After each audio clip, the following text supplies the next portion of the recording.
एक रामपुर नामक ग्राम में हरिया नाम का एक किसान रहता था। उसका एक भरा पूरा छोटा परिवार था। फैमिली में उसके परिवार में एक बच्ची और उसकी एक पत्नी थी जो कि बहुत सुंदर थी, और उसका इस प्रकार से जीवन बहुत अच्छा व्यतीत हो रहा था।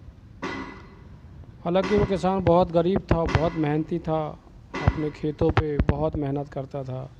फसल उगाना, फसल को काटना, और जो साल भर जो भी वर्ष भर जितनी भी खेती में सेवा होती है वो पूरा काम करता था। इस प्रकार से उसका अपना जीवन यापन करता चला आ रहा था। वो कई बार जंगल भी जाता था, लकड़ियाँ भी काटता था। जब जैसा समय आए वैसा वो काम करता रहता था, और इस प्रकार से वो इतना लाचार, इतना मजबूर हो गया था, और उसको इतनी आर्थिक तंगी रहती थी जिससे उसका गुज़र बसर करना, जीवन यापन चलाना बहुत मुश्किल हो गया था।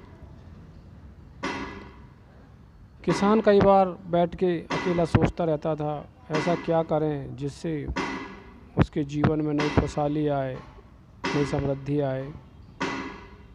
ऐसा वो नए नए विचार सोचता रहता था, लेकिन उसे अभी तक ऐसा कोई विचार नहीं आया जिससे वो उस रास्ते पे चल सके। बस वो उसका एक ही परंपरागत जो कृषि है उसी को कर रहा था, क्योंकि कृषि में अति मेहनत, बहुत मेहनत उसे करना पड़ता था। और इतना बेचारा दिन भर इतनी मेहनत करता था, शाम तक वो इतना थक जाता था कि इसके अलावा कुछ और दूसरे काम सोचे तो उसको समय ही नहीं मिलता था। हालांकि गांव में, रामपुर जो गांव है उसका, वहाँ पे उसकी अच्छी मान सम्मान, इज्जत थी समाज में, लोगों में उसकी पूछ परख थी।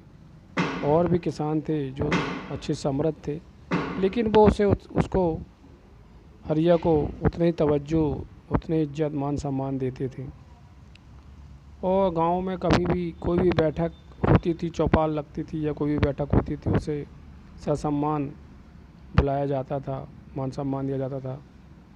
और खेती बाड़ी से संबंधित जो चीज़ें हैं वो जानकारियों को एक दूसरे पे वो व्यक्त करते थे। इस प्रकार से ये कहानी आपको कैसी लगी हमें ज़रूर बताएं।